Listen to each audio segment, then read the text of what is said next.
podcast Palavra Viva, o podcast que informa, descomplica e vem debater temas relacionados à teologia. Estamos iniciando uma série temática acerca de escatologia bíblica, sim, e essa é a primeira reflexão. Conforme pode ser visto, o tema seria posicionamentos sobre o arrebatamento. Uau! Que tema pertinente, não é verdade? Falarmos sobre arrebatamento, num momento tão crítico, num momento tão crucial para a igreja se atentar acerca dessa temática. No momento em que está havendo em diversas partes do mundo perseguição aos cristãos, no momento que está sendo mobilizada aí uma espécie de ecumenismo. Então, seria interessante, nesse período de apostasia da igreja, estarmos meditando, estarmos refletindo acerca do arrebatamento, não é verdade? E um sumário que iremos apresentar no podcast Palavra Viva, né, relacionados aí a essas questões de arrebatamento, seria ali onde a igreja estaria numa parte de introdução em meio ao processo de arrebatamento. Por quê? Porque temos algumas visões, alguns direcionamentos. Algumas denominações se posicionam com a visão pré-tribulacionista, onde a igreja seria tirada da terra antes do período da grande tribulação. Temos também aquela ideia, uma linha de raciocínio que pensa que a igreja, em meio à grande tribulação, seria levada por Deus. Mas existe também um terceiro viés que acredita que a igreja enfrentaria o período da grande tribulação. Então a localização onde a igreja está é uma grande pergunta, um grande questionamento. Não que eu venha aqui para responder, para validar a minha visão, mas o propósito central dessa mensagem seria promover uma reflexão não necessariamente acerca da igreja, mas do seu posicionamento. Como você está numa visão mais individualizada acerca dessa grande temática, não é verdade? Porque antes de pensarmos na igreja num todo, numa visão macro, precisamos estar atentos ao nosso ministério, à nossa condição quanto servos, quanto filhos do Altíssimo.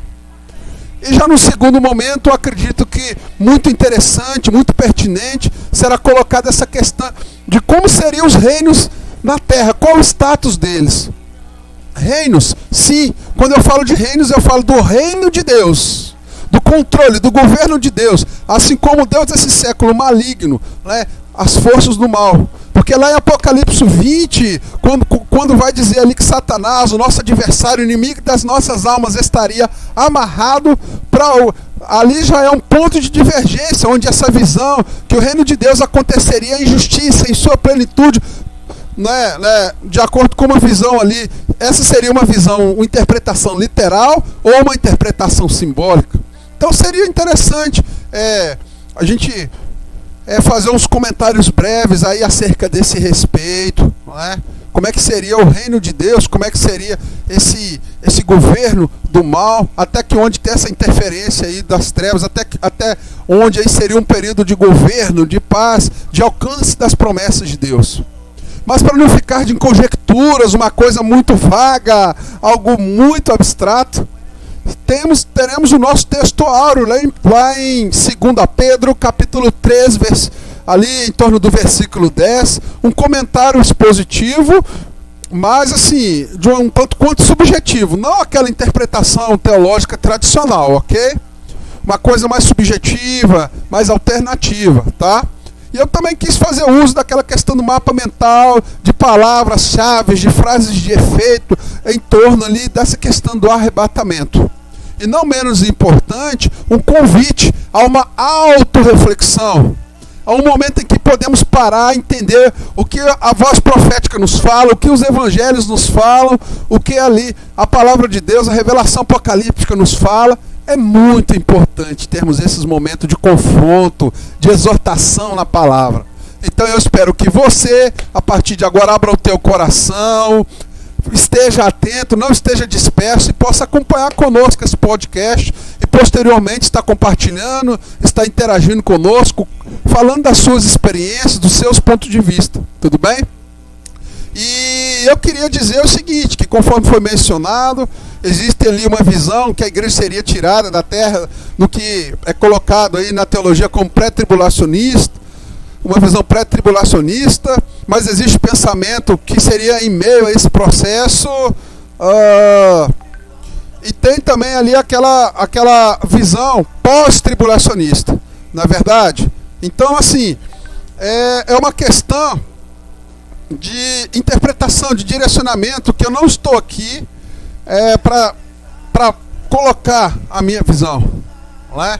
Mas para chamar a sua atenção, para a gente compartilhar acerca de estarmos preparados para esse grande evento. E nesse tema, para fomentar, para despertar o teu interesse acerca aí de arrebatamento, de escatologia, temos aí aquela visão amilenista. Iremos dar uma pincelada, falar de uma forma rápida aí acerca do que seria o pré-milenismo, pós-milenismo, tá bem? Sendo que o nosso tempo é rápido, o nosso tempo é um tanto quanto limitado. E a questão do dispensacionalismo, que seriam ali períodos, mesmo meios pelos quais o nosso Senhor proporciona uma revelação, um mandamento, entre a desobediência e o julgamento, né, seria algo que permeia sempre ali os debates, os questionamentos, né, porque houve aquele período da aliança no Éden, a aliança com Adão, a aliança com Noé, a aliança abraâmica, mosaica da nova aliança milenar. E eu acredito também que para despertar o teu interesse nos próximos episódios dessa série temática de escatologia, abordar aquela questão do calvinismo e do arminianismo seria bastante interessante. Até que ponto a igreja, as pessoas, os seres humanos estão mergulhados numa depravação total, e até que ponto eles têm o livre-arbítrio, né, ter a possibilidade de escolha, até onde entra, né, na verdade, a vontade absoluta e a permissiva de Deus. E essa questão da eleição, né, do chamado incondicional, e até que ponto ele foi condicionado à questão da abertura da pessoa da fé em Jesus Cristo. Até que onde o sangue na cruz do Calvário ele foi limitado, até que onde ele estaria disponível ali para todos. A questão da graça de Deus, do toque do Espírito, do mover do Espírito Santo, seria algo impossível ou possível de ser resistido? E a questão daquela característica de quem é salvo, de estar sempre perseverando, ou de decair, perder a sua salvação. Isso ficaria para um próximo episódio, porque a partir desse instante iremos comentar um pouquinho aí sobre essa questão pré-tribulacionismo, meso e pós-tribulacionismo, um pouquinho sobre amilenismo, pré-milenismo, pós-milenismo. Vamos ficar atentos, tudo bem? Vamos prestar atenção, vamos pensar na seguinte questão.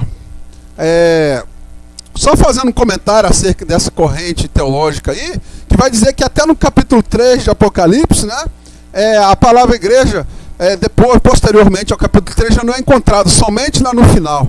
Então, há um entendimento que Israel e a igreja do Senhor seriam distintas, onde a igreja de Deus ela estaria ali participando das bodas do Cordeiro, e a nação de Israel, o povo judeu, o povo hebreu, estaria na terra. Portanto, seriam eventos disparados, a igreja seria tirada antes do arrebatamento.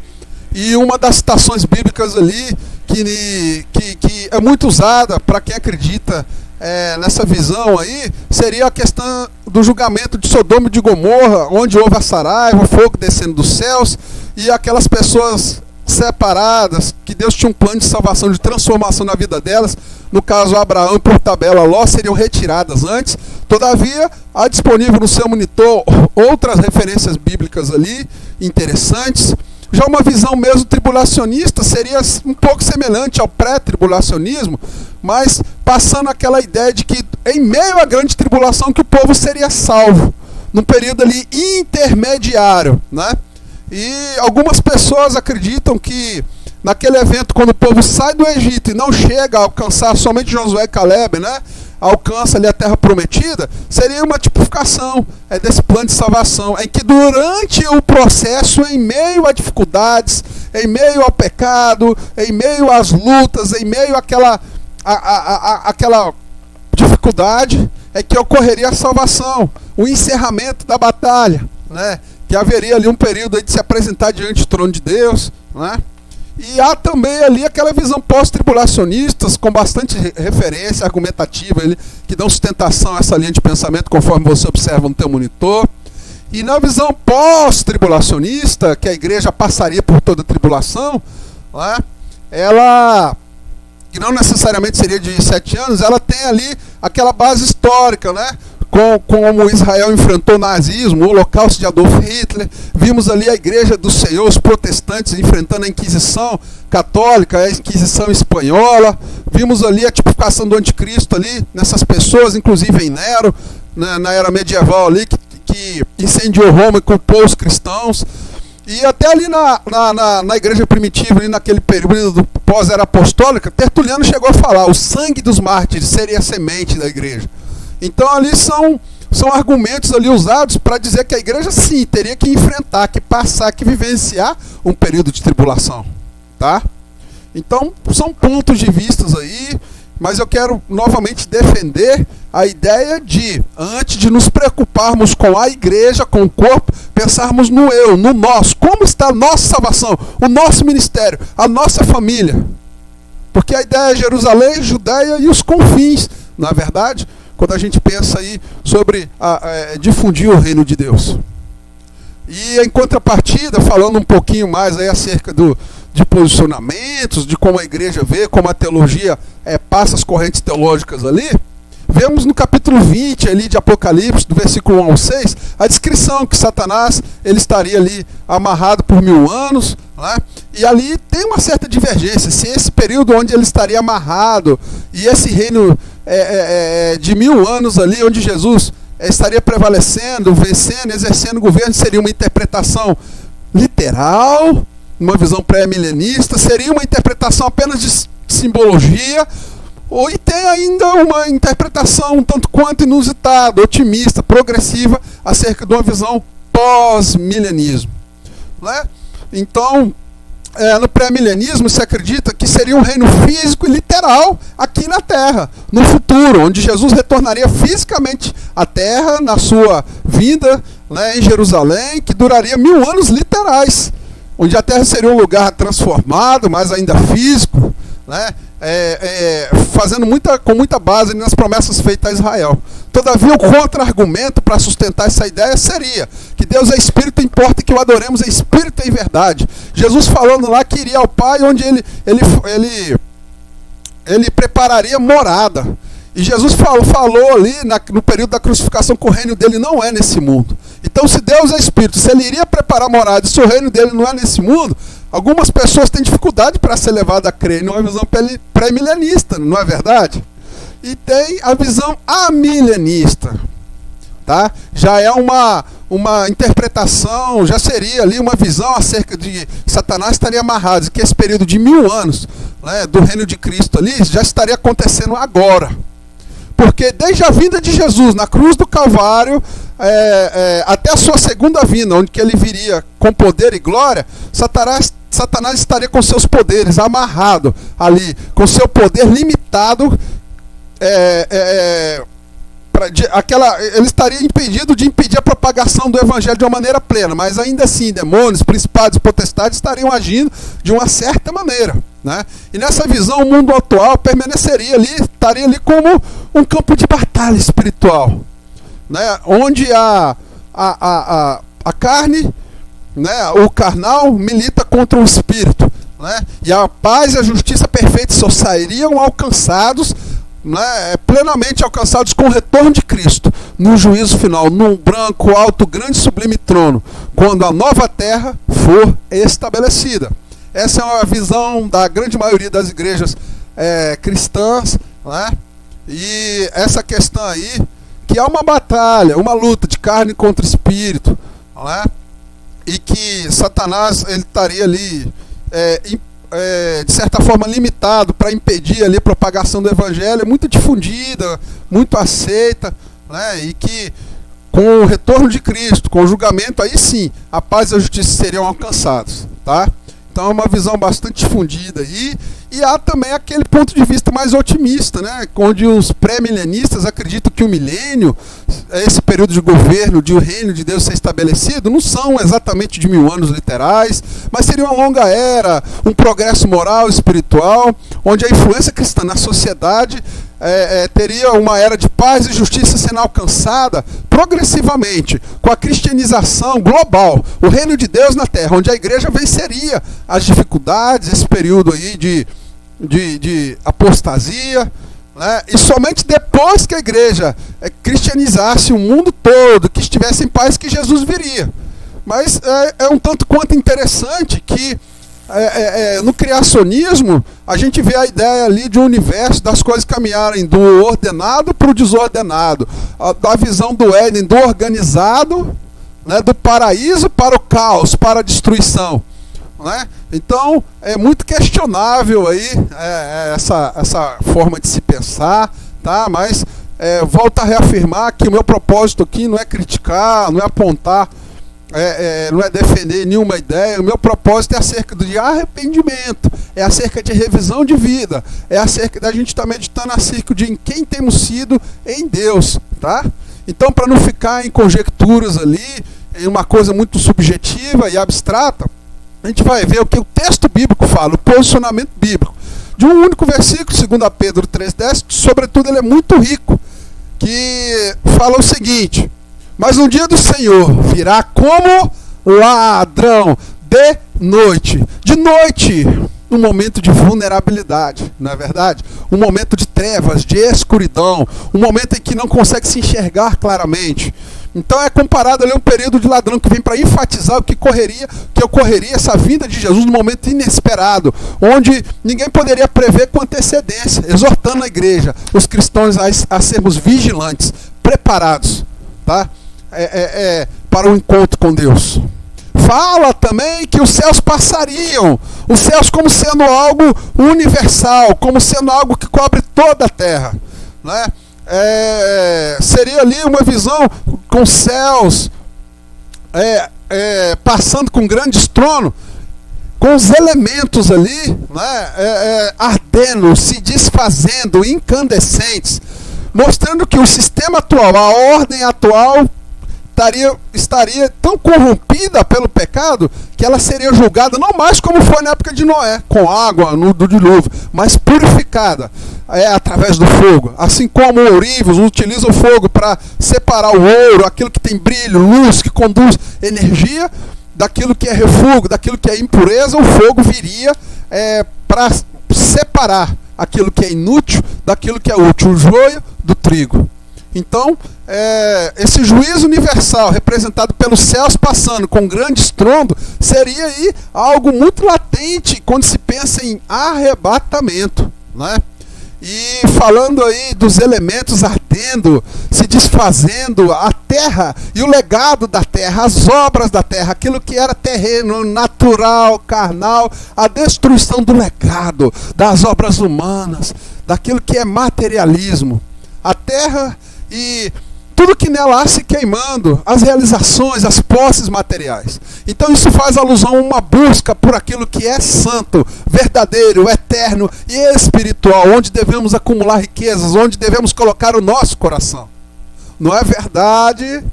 E é uma exortação à santidade, porque no contexto dos versículos seguintes, Pedro nos faz um chamado à ação, tá? Né? Para que possamos ser renovados e transformados. Então, assim, em resumo, 2 Pedro 3,10 ensina-nos que o fim dos tempos será um evento real, muito real. Não é uma ficção, não é um filme, não é um vídeo de inteligência artificial, mas algo real, repentino e transformador, cujo resultado, cujos desdobramentos seriam novos céus e nova terra, em que habitaria a justiça, o reino, o governo, a honra e a glória do Senhor para sempre. E ela motiva aí a igreja a viver a santidade. Então, eu estive meditando nessa palavra, quando eu fui vendo essas três palavras, que seria algo real, o arrebatamento, repentino, o julgamento de transformador. Eu vi muita letra R ali, real, repentino, transformador, né? E eu quis fazer um mapa mental, com palavras-chave, né? com palavras de efeito, para que de repente a gente possa fixar. Porque arrebatamento diz respeito à revelação. Arrebatamento também fala de retorno. Arrebatamento também é ressurreição. reviver, tornar ser vivo. Arrebatamento gera um despertamento acerca de rapto, de uma reunião dos santos com o nosso Senhor. Fala de recompensa, de ter entregue a vida, de, por amor de ti, sermos entregues à morte todos os dias. Arrebatamento é reafirmação, 7 palavras: revelação, retorno, ressurreição, rápido, reunião, recompensa e reafirmação. Glória a Deus. Que o arrebatamento esteja no teu coração, que a vontade de se integrar ao Pai, ao reino de Deus, a sua vontade esteja no teu coração, no meu coração, no coração da igreja, tá? E é necessário a gente se permitir ouvir a voz de Deus. Com o coração se crê, com a boca se confessa. Então, nos nossos devocionais, que possamos retirar máscaras, que possamos ter um contato com o posicionamento bíblico, que possamos nos posicionar perante o Altíssimo. Que as revelações, que a palavra profética esteja sobre mim, esteja sobre ti. E a palavra profética abordada aqui no convite de numa proposta de auto-reflexão, se inicia ali em Isaías capítulo 1, versículo 18, que fala que ainda que os nossos pecados eles estejam vermelhos como a escarlata, eles podem se tornar brancos como a neve, podem estar rubros, avermelhados igual a púrpura, como a lã eles podem se tornar. Bastaria o quê? O que é necessário? Qual a condição? Qual a condição? Se desejarmos, se quisermos, se tivermos interesse, empenho, vontade, motivação, se quisermos e ouvirmos a Deus, porque a fé vem pelo ouvir e ouvir e ouvir a voz de Deus, o querer de Deus, o posicionamento de Deus. Se quisermos e se ouvirmos, comeremos o melhor dessa terra, estaremos bem alimentados com o bom, com o melhor, com aquilo que edifica, com aquilo que fortalece, com o bem dessa terra. Mas havendo em nós uma recusa, havendo em nós uma resistência, havendo em nós uma voz carnal, materialista, demoníaca, e uma rebeldia, um espírito de Lúcifer, seremos devorados a fio da espada, cairemos na batalha espiritual, morreremos. Porque a boca do Senhor, quem fala isso, é o que há de mais verdadeiro. É que há uma batalha. E a gente pode ser tragado, pode ser devorado, pode ser vencido, se caminharmos em rebeldia, numa recusa à voz de Deus, ao confronto. Eu te pergunto, fazendo uso ali das palavras de João Batista, quem é que tem nos ensinado a fugir da ira vindoura? Dessa questão de estarmos diante do Deus santo, puro e verdadeiro. Quem tem nos ensinado a fugir dessa ira? A estarmos tão distraídos, tão dispersos? Seria o quê? Seria quem? Quando? Como? Invoque o Espírito Santo, porque Ele me convence, Ele te convence acerca do que é pecado, acerca da justiça e do juízo de Deus. Mateus, lá no início dos 4 evangelhos, 24:40, vai nos dizer que 2 pessoas estarão no campo, um será levado e um será deixado. Então, é algo individualizado.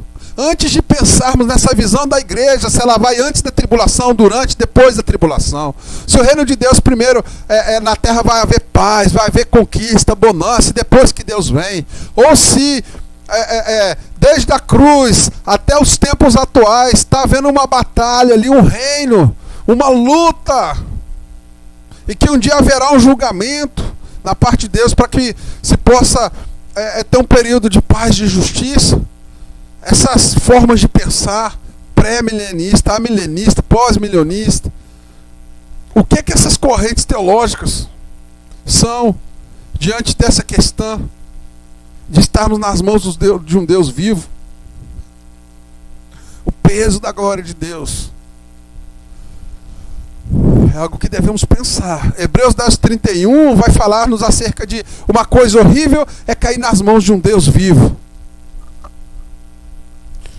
Apocalipse 3:17 vai nos dizer que quando pensamos, eu estou rico, eu estou enriquecido, não me falta nada, é o momento em que estamos sem a graça, desgraçados, sem nada no mundo espiritual, num período de miserabilidade, pobres da presença de coisas eternas, cegos sem termos visões espirituais, nus, envergonhados, em pecados, sujos, expostos.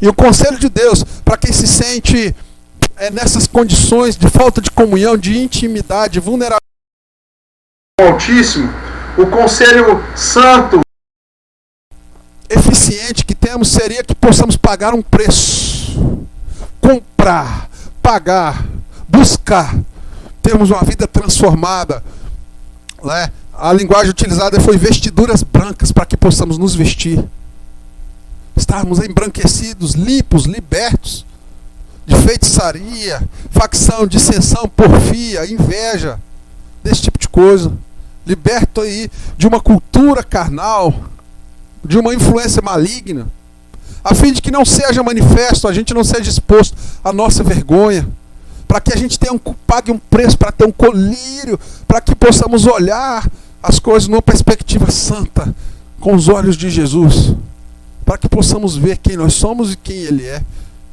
para que possamos ser luz no mundo e sal da terra. Então vamos parar de discutir nos templos, nas sinagogas, e ir por todo o mundo pregar o evangelho a toda criatura, que possamos parar com essa busca de acumular conhecimento sem realização, porque a fé sem obras é morta, que possamos seguir esse conselho de pagar um preço para termos um fogo para nos refinar, para que possamos ser limpos, para que possamos ali ter vestes brancas, não andarmos mais envergonhados, sermos ungidos os nossos olhos, porque se os nossos olhos forem bons, todo o nosso corpo será bom. Amém?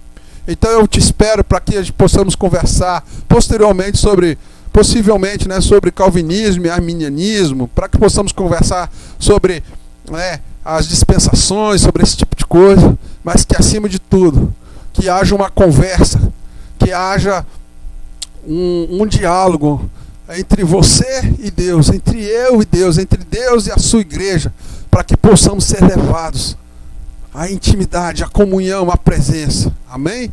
Glória a Deus. Eu louvo ao Senhor pela essa oportunidade, tá? E eu espero, né, que você possa compartilhar alguma experiência, compartilhar com outros irmãos, com outras pessoas aí, o que foi apresentado, né? Pode pontuar alguma questão, né? E eu espero que a paz que excede todo o entendimento esteja conosco hoje e sempre. Amém.